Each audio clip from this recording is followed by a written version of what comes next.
Hey guys, welcome to Hot Topic, brought to you by On the Pitch podcast. My name is Adam Zagrelli, Matty Hansen. and today we got some juicy stuff.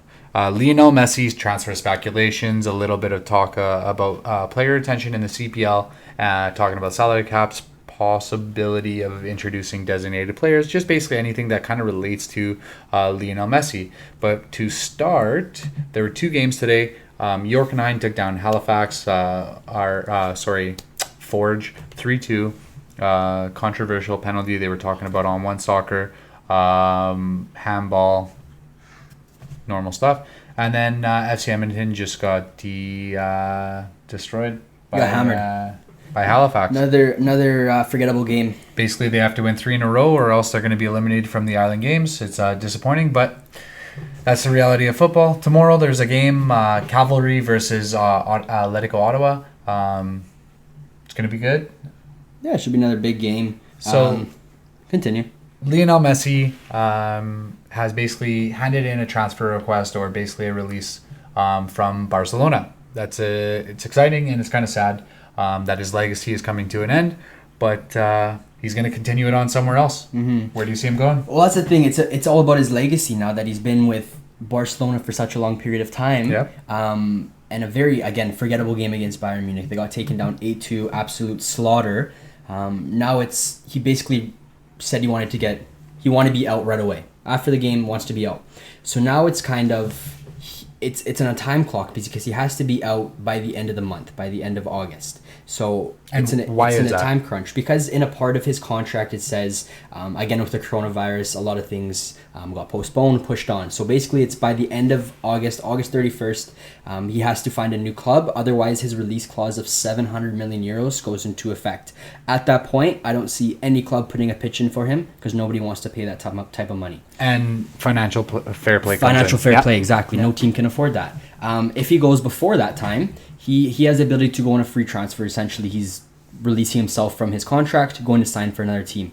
A lot of speculation has been circulating around multiple teams. Obviously, you have the best player to ever play the game. Every single team in the world is going to put a bid for him. They're going to be giving him a call, see where he's standing. Exactly. Yeah. So the top one that I've seen that makes a lot of sense is Manchester City. Why? Because he has a lot of time that he's worked with Pep Guardiola from 2008 to 2012. Yep. He's played underneath him. He's won a lot of championships with him, and he sees himself doing the same thing with a huge club like Manchester City, who are on the brink of a Champions League championship, but they just can't get there. So I think bringing a guy like Messi would absolutely push them over the edge for that.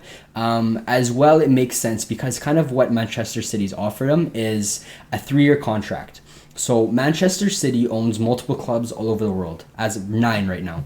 So what they kind of offered him was a 3-year contract with Manchester City that would bring him to the age of 36, 37, nearing the end of his career, where we probably don't think he's going to be at that same level where he can continue playing in a top league like England, right? He might be able to, but he might want to slow down. Exactly. Yeah. So the other offer on top of that was they would basically put him onto the New York City FC, subsequent of Manchester's ownership. Yep. So that's a team they also own. So they give him 3 years with the top club, Manchester City, bring him over to New York FC. And we're just kind on another 3-year contract. So that would bring him to 39. Exactly. And by that stage, it's probably the end of his career. Doesn't want to ruin his legacy playing into his 40s. So it's kind of seeing where he is at that point, though. Now it's kind of, does it make sense for him in his career? Does it make sense for his family? Where do you think he was going to go? Well, you got PSG, big money spenders. They could probably bring him in, no problem, move money out, stay within the restrictions of fair play. You have Man United have basically contacted his agent, family, trying to bring him over there. Bayern Munich, I could see affording him, but they won't. Doesn't make sense just because of the players they have. It doesn't make sense to screw up basically what they just did in the Champions League. Juventus, it would be cool to see Ronaldo and Messi playing together. Do I see it happening? It's tough. It doesn't make sense. It's tough. Yeah. Doesn't make sense. It might make sense actually because of attacking. They don't have. Basically, they're missing a kind of player. They're missing a player like that. It doesn't make sense financially. They'd have to move the books around. They could afford it, but they would have to move books around. But yeah, I think England would be a good place for him to go. Just to basically not prove himself, but basically it's a new environment. It's a completely different game than it is in Spain, though, I think right? the two front runners. I think the two front runners would be United or City. I could see him going to Manchester, and then PSG is obviously a given In the running? In the running, yeah. Those three I think are the highest ones. And then just for fun, you have Juventus just because of the Ronaldo Messi partnership. That's a lot of like people speculation, though, not actually something that makes sense, because obviously everyone's going to throw teams' names around, but something that actually makes sense would be a Manchester City, Manchester United, potentially a PSG, right? 100%. And I think that bodes well with his family as well. I mean, they want to stay in Europe, right? They want to stay in Europe. Yeah, it would be nice going to a Juventus or PSG, somewhere that, you're not going to be surrounded by football all the time. You can go basically sightsee, see the history and everything in the country. Where England, there's a lot of history, but as well as I do that it's a very football. It's a football country. Yeah. So I think it'd be really good for the fans, not only for himself, for his family, but it's huge for football in England, because you're bringing the biggest name. Probably not in the prime of his career anymore, but he still has a lot to offer. So he'd be coming in from the ages of 34 to 36, 37, and really bringing hopefully wins a Champions League there. That would be huge for his legacy, right? Even if he doesn't, and he still goes kind of far, I think that's still huge for him. I think it also helps that Ronaldo's already played in the Premier League, so it gives him that little edge to basically knock off some of his knock off some of his records. Maybe how many do you have? Two in? No, he has one with United. One with United, yeah. Yeah, so. I think that's about it until we basically figure out what's happening in the coming days. That basically tops up what's going on with the Messi speculation and everything. Let's move on to Canadian Premier League player retention and attraction. This idea basically came up because we for this week we're going to be talking a lot about expansion, basically looking at different types of how the league could expand, teams could expand, potential teams in maybe next season, and basically we want to look at player retention from the island games. So essentially how it's happened is they have a salary cap of $750,000 per team. And with the rules as they are right now, every team has to have a minimum of 20 players and a maximum of 23.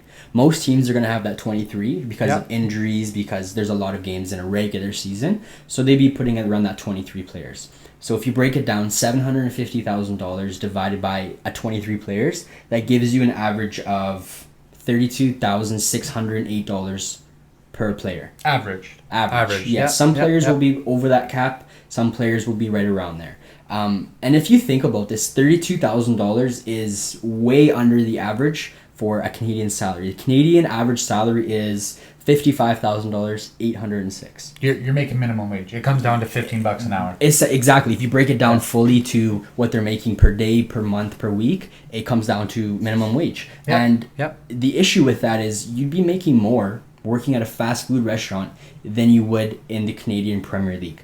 Now, this is a professional league, professional organization, and you're not paying your players. How do you expect to retain your current players that are now coming into their prime of the mid-20s? How do you expect to retain them when big clubs, even smaller Div 2, Div 3 clubs in Europe are offering double, triple, quadruple that amount? And then how do you attract players from those Div 2, Div 3 teams when you can't afford them? Do you think that's... So basically you're saying the salary cap basically ruins the opportunity to retain players due to money. Like it'd be a lot easier to retain players if you were able to, if you're not cap crunching for your team. Like 750,000, that's not a lot of money for 23 players. But let's say you give the club an opportunity to, say, bring in designated players, right? Could you see more players being retained if say 3 or 4 players are not on your salary cap, right? And now, to kind of explain that, designated players would allow a team to have a player under contract that doesn't count against the cap. So it happens a lot in the MLS where you have 3 players that don't count against your cap. Basically, it's the ownership, the team that pays them their bonuses, their wages, everything that goes from there. So I would love to see that, where you can actually bring in a huge name from Europe. and not count against the cap. And then, but the players they are right now, we have it as they're only making essentially like minimum wage, like we said, right? And if we were to, for example, double the cap, put it to 1.5 million, divided by the 23 players, that now brings us up to an average of $65,000 per player. Now that's definitely a comfortable wage, right? Yep. But does it make sense for us to double the cap? Are we able to do it? Do we have the ownership? Do we have the money in the league to be able to double the cap? Well, I just crunched the numbers. If you're taking in our current salary cap and you take in, say, the rules from the MLS where you can bring in 3 designated players at whatever the owner is willing to pay them, that brings you down to 19 players. You're making $40,000 on average per player. So I think that is a little bit better. $40,000 if you. But you're still way under the average salary. But if you look in, say, Germany, let's compare leagues at the same skill level. So let's say Germany Division 4, Division 5. Let's say England League 2 or English League 2 to just under that, maybe 3. Like Division 2s and below, basically. Well, that would be Division 4 yeah. in England. So let's say Division 4s in each of those European countries. Yeah, let's say the average salary is about 30,000, maybe 40,000 euros. But you also have those high-profile players that, say, maybe a young guy coming up the ranks that you're paying $80,000, $90,000 for at that level. It doesn't affect a salary cap, right? So, yeah, 40,000 is still not a lot for a footballer when you got guys making 40,000 a week in Europe. But I think it's a lot more respectable. And maybe you can bring in 4 designated players and it boosts it that much even more. Then you can boost the salary cap to say $1 million. That gives you another 250,000 to play with, and now you're bringing in big profile players, maybe 35 years old.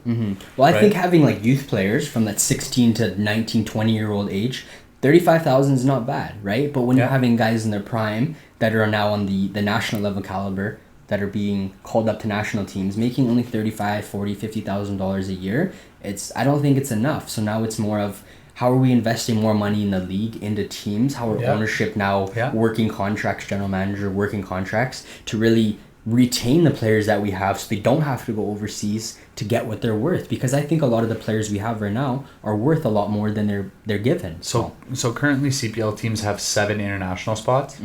Let's say you get 3 designated players and the other 4 have a separate salary cap. So for international players, you have a salary cap that you can basically put on, and then you still have the 750,000 for the remaining of the roster. Players. I think that would really boost it up, right? Let's say the 250,000 is for the 4 players that are not designated. So you have 250,000 that I'm proposing that the salary cap gets raised to $1 million per year. You don't have to hit $1 million, but let's say the cap is $1 million. You have 250,000 for international players.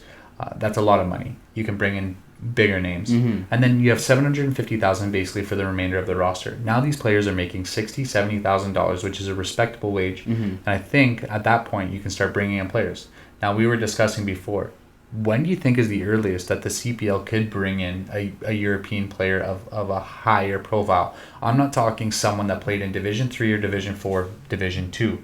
I'm talking someone, say, Premier League, La Liga, Bundesliga, Serie A, Ligue 1. If the level keeps growing and say the money is there, do you see them bringing it in by, say, 2026 when the World Cup is in Canada? Absolutely. So that's how we have it as the MLS. MLS is able to bring big name players from overseas. You have like David Villa, Frank Lampard, Pirlo, big name players, because they're able to offer them that much amount of money. So now if the CPL was to offer that much amount of money, there's no saying that we wouldn't be able to bring in that big amount of players, right? So do you think that progression is too quick by 2026? No, I think 6 years is the perfect number, because obviously we're expecting the league to expand in those next 6 years, bringing in more teams, bringing in more clubs, and then obviously you're going to need more players to fill those voids. So having the higher salary cap, bringing in big name players, only increases the retention, the attraction, and then the viewership alone. If you're bringing in big name players, everybody's going to want to go out and see that big name player. 100%. Right? So I think that's what it's all about when it comes down to.